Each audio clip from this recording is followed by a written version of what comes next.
RC Maniacs. Hey guys, welcome back. So I'm out with my B16 again, and today I got the WPL trailer behind it.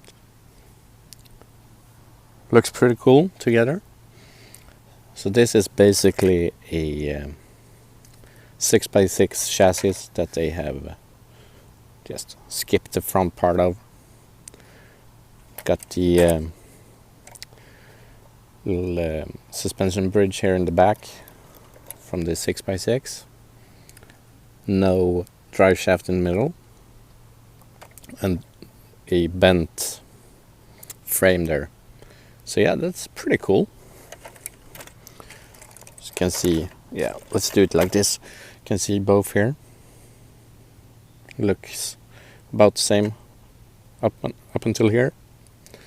So yeah, I've upgraded to metal drive shafts on my B16 today as well, since there will be some extra weight from the trailer and the plastic ones tend to pop out of the hub here, so I'm going with metal ones in the front here.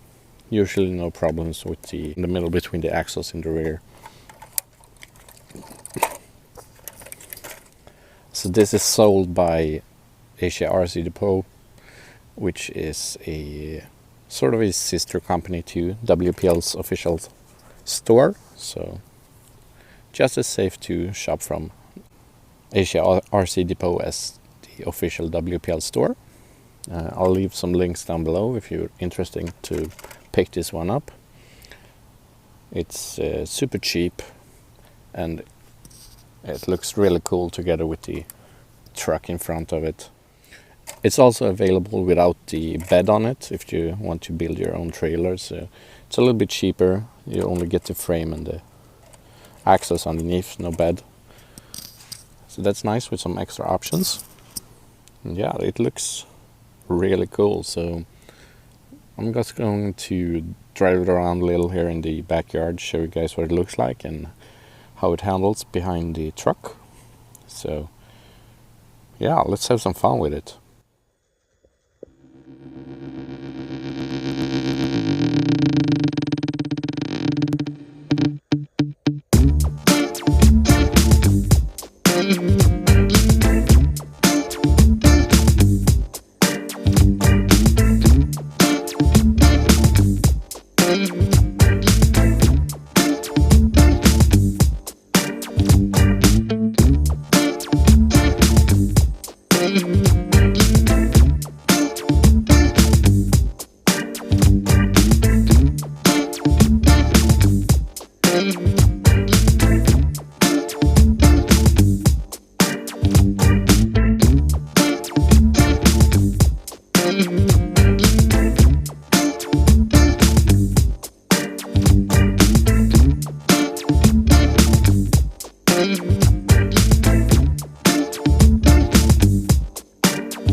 Okay, so there you go.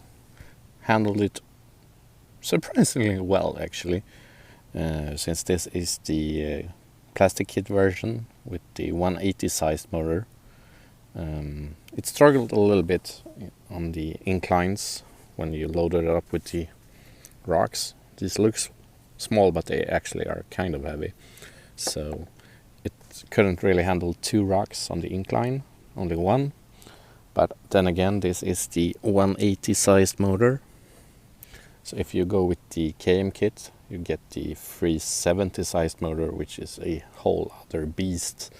And you should be able to load up quite a lot on that one. But I'm pretty happy with the performance from this one with that tiny motor. And I'm running it on a tiny little 500 milliamp lithium ion, and I'm pretty impressed by the runtime I get out of it. Since the motor is so tiny, it doesn't really draw that much. So yeah, I enjoy it. It's always fun to drive an RC with a trailer behind it. Adds an extra dimension to it. Practice reversing, which is kind of hard actually. And yeah, it's a lot of fun, so I really recommend picking one of these up. It comes as a kit, but it's a really easy kit. And yeah, it's fun. Check out the link below.